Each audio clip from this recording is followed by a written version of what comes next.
আসসালামু আলাইকুম। কেমন আছেন বন্ধুরা? অনেক দিন পর ফিরে আসলাম আমার স্বপ্নের চ্যানেল লাইফ ব্রেথ। প্রায় ১ মাস থেকে আমি ঠান্ডা কাশিতে ভুগছি। ট্রিটমেন্ট নিচ্ছি, বাট এখনও পুরোপুরি ভালো হয়নি। কণ্ঠটা খুব ভালো শোনাচ্ছে না, মাফ করবেন। তো আজকে আমি খুবই গুরুত্বপূর্ণ একটা টপিক নিয়ে কথা বলবো আপনাদের সামনে, যেটা বর্তমানে ভয়াবহ আকারে রূপ নিয়েছে আমাদের এই বাংলাদেশে। আমি সচরাচর বলে থাকি, যেহেতু আমি বাংলাদেশে জন্মগ্রহণ করেছি, তাই আমি বেশিরভাগ কথা বাংলাদেশের পরিপ্রেক্ষিতেই বলবো। তো কী সেই গুরুত্বপূর্ণ টপিক এবং সেটা নিয়ে আমি কী বিষয়ে কথা বলবো, প্লিজ ভিডিওটা শেষ পর্যন্ত দেখবেন এবং আমাকে সহযোগিতা করবেন আরও ভালো ভালো টপিক নিয়ে কথা বলার।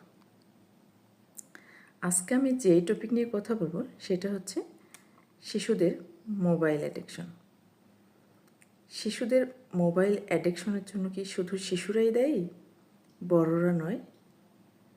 কিভাবে আমরা বড়রা দায়ী, আমি সেই বিষয়টা নিয়ে কথা বলবো। তার আগে আমি শেয়ার করতে চাই এই টপিক নিয়ে কথা বলার আইডিয়াটা আমার কিভাবে মাথায় আসলো। আজকে আমি আমার অফিসের কাজে যখন ফিল্ডে গিয়েছিলাম, গ্রামের একটা বাড়িতে, আমি যখন বাড়িতে ঢুকলাম, একটা ইন্টারভিউয়ের জন্য গিয়েছি। তো আমি একটা রুমে আমাকে বসতে দিয়েছে, আমি সোফায় বসবো।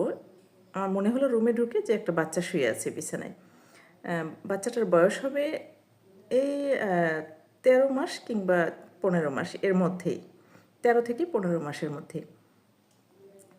পাশে একটা ৭ বছরের বাচ্চা ওই ছোটো বাবুটাকে ফোনে কিছু দেখাচ্ছে, সেটা কার্টুন টাইপের কিছু একটা বাচ্চাটাকে দেখাচ্ছে এবং খেলা দিচ্ছে, ওর সাথে কথা বলার চেষ্টা করতেছে। তো আমি আমার অফিসের কাজ শেষ করে যখন ওখান থেকে ব্যাক করতেছিলাম, আমি ওখানে যতক্ষণ ছিলাম ততক্ষণ ওদের কাণ্ড কারখানাগুলো দেখছিলাম এবং ওখান থেকে ফিরে আসতে আসতে আমার মাথায় এই আইডিয়াটা ঢুকে পড়ে যে আসলে এই বিষয়টা নিয়ে কথা বলা দরকার। তো আসলে আমরা অনেক সময় বলে থাকি যে আমার বাচ্চাটা ফোনের প্রতি এতটাই